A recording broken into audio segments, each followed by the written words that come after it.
أعوذ بالله من الشيطان الرجيم بسم الله الرحمن الرحيم ونجيناه ولوطا إلى الأرض التي باركنا فيها للعالمين وقال النبي صلى الله عليه وسلم لا تزال طائفة من أمتي على الدين ظاهرين لعدوهم قائلين لا يضرهم من خالفهم إلا ما أصابهم من لهوى أمر الله وهم كذلك قالوا يا رسول الله وبينهم قال ببيت المقدس وأكنا ببيت المقدس أو كما قال النبي صلى الله عليه وسلم اللهم صل على محمد وعلى آل محمد كما صليت على إبراهيم وعلى آل إبراهيم إنك حميد مجيد اللهم بارك على محمد وعلى كما باركت على إبراهيم وعلى آل إبراهيم إنك حميد مجيد الحمد لله محترم নাজিরিন সম্মানিত এলাকাবাসী আল্লাহ পাকের দরবারে অগণিত অসংখ্য শুকরিয়া রব্বে করিম দয়া করে মেহেরবানি করে আমাদেরকে পবিত্র শাওয়াল মাসের দ্বিতীয় জুমায় বাইতুল মুনাওয়ার জামে মসজিদে উপস্থিত হওয়ার তৌফিক দান করেছেন এর জন্য অন্তর থেকে শুকরিয়া আদায় করি আলহামদুলিল্লাহ। আজকে শাওয়াল মাসের 12 তারিখ 1446 হিজরি চৈত্র মাসের 28 তারিখ 1431 বাংলা এবং এপ্রিল মাসের 11 তারিখ 2025 খ্রিস্টাব্দ। বাংলা বর্ষ আমাদের মাস থেকে বিদায় নেবে আর 2-3 দিন পরে। আর যেহেতু 28 তারিখ আর 2-3 দিন পরে নতুন বর্ষ বাংলা নববর্ষ আমাদের বাঙালিদের জন্য বাংলা ভাষীদের জন্য আগমন করছে। প্রতি বছরই আমরা বলে থাকি বাংলা নববর্ষকে কেন্দ্র করে যে রসুমাতগুলো পালন করা হয় এগুলো বাংলা কিংবা বাঙালি সংস্কৃতির সাথে সম্পৃক্ত নয়। এগুলো মানুষের বানানো, অসাধু ব্যবসায়ীদের বানানো এবং কিছু বিজাতীয় সংস্কৃতির অনুপ্রবেশ ঘটিয়ে মুসলমানদের মধ্যে অস্থিরতা তৈরি করতে যায় একটি মহল। তাদের বানানো ষড়যন্ত্রের কিছু সূত্রাবাস বাংলা নববর্ষকে কেন্দ্র করে ঢুকিয়ে দেওয়া হয়েছে। গত কয়েকদিন আগেই শুনলাম আমাদের একজন উপদেষ্টা, মাননীয় উপদেষ্টা, তিনি তৃপ্ত কণ্ঠে বললেন পান্তা ইলিশ খাওয়া এটা বাঙালিদের সংস্কৃতি নয়। তিনি বললেন এই নববর্ষে পয়লা বৈশাখে আপনারা পান্তা ইলিশ খাওয়া বর্জন করুন। একজন উপদেষ্টা, সরকারি একজন ব্যক্তি ইতিপূর্বে এইভাবে বক্তব্য দেয়নি। আমরা তার এই বক্তব্যকে সাধুবাদ জানাই। তিনি শব্দ বলেছেন যে পান্থা ইলিশ এটা আসলে পহেলা বৈশাখের সাথে এটার সম্পর্ক নাই এবং বাংলা সংস্কৃতির সাথেও এটার সম্পর্ক নাই। অসাধু ব্যবসায়ীরা নিজেদের ব্যবসাকে চাঙ্গা করার জন্য মধ্যখানে কিছু লাভবান হওয়ার জন্য এটাকে ঢুকিয়ে দিয়েছে। ইলিশের যেই দাম, এই তো রমজানের শেষ সপ্তাহে বাজারে ইলিশ কিনতে গেলাম আপনাদের বাইক আড়তে, 1.5 কেজির একটা ইলিশ 3400 টাকা কেজি, মানে 1.5 কেজি ওজন হয় একটা ইলিশে 3400, 3400 টাকা কেজি। এখন আপনি বলুন এই পয়লা বৈশাখে ওই গরিবরা, দুঃখীরা, কৃষকের ছেলেরা, মেয়েরা ওরা কি ইলিশ কিনে খাওয়ার সামর্থ্য রাখে? এত দাম ইলিশের বানিয়ে রেখেছি আমরা আমাদের কারসাজির মাধ্যমে, ব্যবস্থাপনার মাধ্যমে। তাহলে এই ইলিশ খাওয়া তো বড় লোকদের কাজ, কিছু টাকা অপচয়কারীদের কাজ। পান্থা খেয়ে আবার দরিদ্রদেরকে নমস্কার করার কাজ। একদিকে পান্থা খায় কম দামি, আরেকদিকে ইলিশ খায় বেশি দামি, যেটা গরিবরা খাওয়ার সামর্থ্যই রাখে না। আর পান্থা প্রতিদিন দরিদ্রদের ঘরে থাকে। এইভাবে বাঙালি দরিদ্রদের সাথে তামাশা করার কোনো মানে হয় না। এই জন্য আমরা পয়লা বৈশাখকে কেন্দ্র করে, বাংলা নববর্ষকে কেন্দ্র করে নতুন বাংলাদেশে যাবতীয় কুসংস্কার, যাবতীয় বিজাতীয় কালচারকে বর্জন করব বলে ইনশাআল্লাহ। এখানে আরো দেখা যায় বিভিন্ন জামকটকুশ করে মঙ্গল শোভাযাত্রা বের করা হয় ঢাকা বিশ্ববিদ্যালয়ের চারুকলা ইনস্টিটিউট থেকে। এই বছর সম্ভবত মঙ্গল শোভাযাত্রা বের করবে। আমাদের আবদার ছিল, দাবি ছিল মঙ্গল শোভাযাত্রা নামটা পরিবর্তন করে ফেলা হবে। সেখানে আনন্দ শোভাযাত্রা দিয়ে বাঙালিদের সংস্কৃতি প্রকাশ পায় এইরকম কিছু সহ মিছিল করা যেতে পারে, র্যালি করা যেতে পারে, যদিও এটা প্রয়োজনীয় বিষয় নয়। মঙ্গল শোভাযাত্রা নামটার মধ্যেই শিরকের গন্ধ আছে। মুসলমানরা কখনোই কোন দিবসের কাছে মঙ্গল প্রার্থনা করে না, সূর্যের কাছে মঙ্গল প্রার্থনা করে না, যেটা রবি ঠাকুর করেছিল সূর্যের কাছে, অগ্নির কাছে।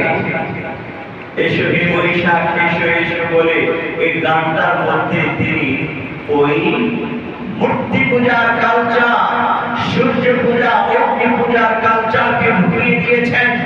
ওই গান আর ওই মঙ্গল শোভাযাত্রা এটা কখনোই বাঙালিদের সংস্কৃতি হতে পারে না।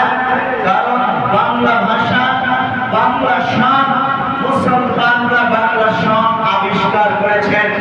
এই বাংলা শান আবিষ্কার করা কোন বিজাতীয় সংস্কৃতির অংশ নয়, এটা মুসলমানদের অংশ। এবং হিজরি বর্ষের সাথে, আরবি বর্ষের সাথে মিল রেখে বাদশাহ আকবর তিনি এই বাংলা শান প্রবর্তন করেছিলেন। সম্পূর্ণ এটা মুসলিম সংস্কৃতির অংশ।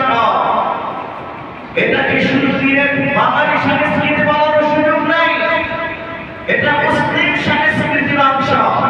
মুসলিম শাসন কর্তৃক প্রবর্তিত, মুসলিম জ্যোতির্বিজ্ঞানীর মাধ্যমে প্রবর্তিত বাংলা শান পহেলা বৈশাখ। সুতরাং একান্তই মুসলিম সংস্কৃতি চর্চা হওয়াই উচিত, এখানে কোন বিজাতীয় সংস্কৃতি চর্চা হওয়া উচিত নয়। সেখানে মঙ্গল শোভাযাত্রার নামে বিভিন্ন জাতক মুখোশ পরে পাবে, হাতি ঘোড়ার মূর্তি প্রতিকৃতি ভাস্কর্য বানায়, তারপরে বিভিন্ন রকমের প্রাণীর আকৃতি তৈরি করে, যেগুলো মুসলমানদের বাংলাদেশে রহমত আনার পরিবর্তে গজব আনার কারণ হয়ে দাঁড়ায়। কারণ হাদিসে বলেছেন লা তাদখুলুল মালাইকাতু বাইতান ফীহি কালবুন আও তাসাবি, ওই ঘরে ওই বাড়িতে ওই স্থানে আল্লাহর রহমতের ফেরেশতা প্রবেশ করেন না যেখানে কুকুর বা কোনো প্রাণী বা জীব জন্তুর ছবি থাকে। পহেলা বৈশাখে যদি জীব জন্তুর ছবি নিয়ে, শুধু ছবি না, জীব জন্তুর ভাস্কর্য নিয়ে মঙ্গল শোভাযাত্রা করা হয়, মিছিল করা হয়, তাহলে তো যেই যেই এলাকা দিয়ে এই মিছিল প্রদক্ষিণ করবে, পুরো এলাকা, পুরো অঞ্চল আল্লাহর গজব দিয়ে ভরপুর হয়ে যাবে, রহমতের ফেরেশতা সেখান থেকে চলে যাবে। মঙ্গল প্রার্থনার পরিবর্তে অমঙ্গল ডেকে আনা হবে। কি করে বোঝাবো এই গাধাগুলোকে? কি করে বোঝাবো এই শিক্ষিত গাধাগুলোকে? ইসলামী সংস্কৃতি, ইসলামী বর্ষ, বাংলা বর্ষে বিজাতীয় সংস্কৃতি অমঙ্গলজনক কিছু করা কখনোই বুদ্ধিমানের শিক্ষিতদের কাজ নয়। আল্লাহ তাআলা আমাদেরকে এই সকল মূর্খদের হাত থেকে হেফাজত ফরমান করিয়া আমিন। আর আব্দুল্লাহ ইবনে হিশাম قال كان أصحاب النبي صلى الله عليه وسلم يتعلمون هذا الدعاء إذا دخلت السنة أم الشهر বিখ্যাত তাবেঈ আব্দুল্লাহ ইবনে হিশাম বলেন সাহাবায়ে কেরাম রাদিয়াল্লাহু তাআলা আনহুম আজমাইন নববর্ষে অথবা নতুন মাসে কি করতেন? মঙ্গল প্রার্থনা করতেন। কিভাবে? আমরা তো মঙ্গল শোভাযাত্রা করি, বিজাতীয় কালচারের মাধ্যমে মঙ্গল প্রার্থনা করি, এটা অমঙ্গল লেগে। সাহাবীরা মঙ্গল চাইতেন কিভাবে? সরাসরি হাদিস থেকে শুনি। كان أصحاب النبي صلى الله عليه وسلم يتعلمون هذا الدعاء إذا دخلت السنة أو الشهر صحابة الكرام رضي الله تعالى عنهم أجمعين আমাদেরকে এই দোয়া শিক্ষা দিতেন, মঙ্গল প্রার্থনার এই দোয়া শিক্ষা দিতেন। إذا دخلت السنة যখন নতুন বর্ষ আগমন করত, আমি শাহর অথবা নতুন মাস আগমন করত। আল্লাহুম্মা আদখিলহু আলাইনা বিল আমনি ওয়াল ঈমান ওয়াস সালামাতি ওয়াল ইসলাম। আয় আল্লাহ, নতুন এই বর্ষকে আমাদের মাঝে আগমন ঘটাও বিল আমনি ওয়াল ঈমান, নিরাপত্তা ও ঈমানের সাথে। দেখুন ঈমানের কথা, ওয়াসসালামাতি ওয়াল ইসলাম, শান্তি এবং ইসলাম সহ, ওয়ারিদওয়ানিন মিনার রহমান, আল্লাহ তাআলা সন্তুষ্টি, রহমানের সন্তুষ্টি অর্জন সহ, ওয়াজাওয়াজিন মিনাশ শাইতান, আর ইবলিস শয়তান থেকে দূরত্ব অবলম্বন সহ। কত চমৎকার দোয়া! সাহাবায়ে কেরাম নতুন বর্ষে এই দোয়া শুধু করতেন না নিজেরা, বাচ্চাদেরকে শেখাইতেন, পরবর্তী তাবিঈদেরকে শেখাতেন। শব্দ আসছে ইয়াতাআল্লামুনা হাযা দুআ, এই দোয়া শেখাতেন। আমরা আমাদের বাচ্চাদেরকে পহেলা বৈশাখে এই দোয়াটা শেখাবো। اللهم أدخله علينا بالأمن والإيمان والسلامة والإسلام ورضوان من الرحمن وجواز من الشيطان। এই দোয়া আমাদের বাচ্চাদের জবান থেকে ফজরের পরে উচ্চারণ করাবো। আমরা বড় বলে গিয়ে গান গাওয়ার দরকার নেই, সূর্য ওঠার অপেক্ষায়।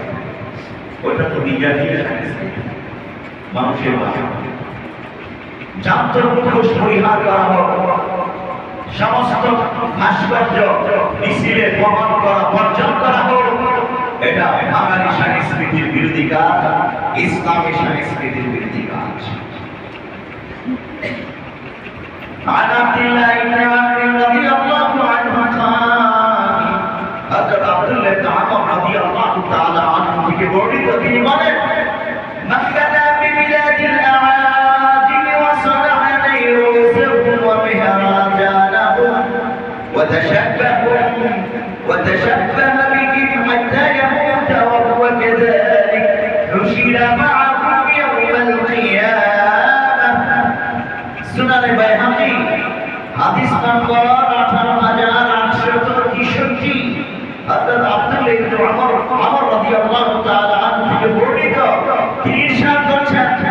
যেই ব্যক্তি বিজাতীয় অঞ্চলে তাদের কৃষ্টি কালচার অবলম্বনে অবস্থান তৈরি করে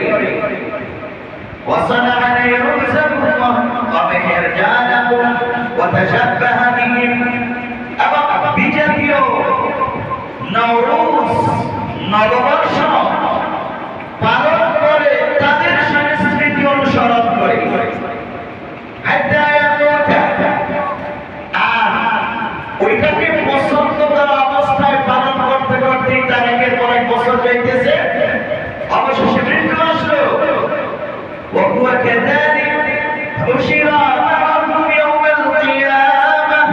এই ব্যক্তি মুসলিম হওয়া সত্ত্বেও হাসরের ময়দানে কিয়ামতের ময়দানে মুসলমানদের সাথে উঠবে না, তাহলে উঠতে হবে না মুসলমানদের, বরং ওই বিজাতীয় ব্যক্তিদের ইয়াহুদি খ্রিস্টান পৌত্তলিক মূর্তি পূজকদের দলভুক্ত হয়ে সে হাসরের ময়দানে উঠবে এবং তাদের সাথে জাহান্নামে প্রবেশ করবে। আল্লাহ তাআলা আমাদেরকে এইরকম ভয়ঙ্কর বিপদ থেকে হেফাজত করবেন বলি আমিন। বিজাতীয় সংস্কৃতি অনুসরণ করা একটি ভয়াবহ বিপদ। আল্লাহ তাআলা আমাদেরকে এই বিপদ থেকে হেফাজত করুন বলি আমিন। এবং আমাদের সন্তানদেরকে আমরা বাঁচিয়ে রাখবো। নারী পুরুষ ছেলে মেয়ে একাকার হয়ে বিভিন্ন রং ঢং করে এই দিবসটা উদযাপন থেকে বিরত রাখবো। আমরা মুসলিম সংস্কৃতি চর্চায় বাংলা নববর্ষ পহেলা বৈশাখ পালন করতে পারি, কিন্তু বিজাতীয় সংস্কৃতি চর্চার জন্য নয়। এই কথাগুলো, এই স্লোগানগুলো নতুন বাংলাদেশে নতুন ভাবে আলোচনা হওয়া দরকার, নতুন ভাবে আওয়াজ উচ্চারিত হওয়া দরকার। আল্লাহ তাআলা আমাদেরকে কয়েকটা কথা বোঝার তৌফিক দান করুন বলে আমিন। আমার আজকের দুটো আলোচ্য বিষয়ের মধ্যে প্রথম আলোচ্য বিষয় নববর্ষ ও পহেলা বৈশাখ সংক্রান্ত প্রাথমিক কিছু দিক নির্দেশনামূলক আলোচনা পেশ করলাম। আমার আজকের দ্বিতীয় আলোচ্য বিষয় গাজা ইয়াহুদি ধ্বংসযজ্ঞ আমাদের করণীয়। এ বিষয়ে সংক্ষিপ্ত কিছু আলোচনা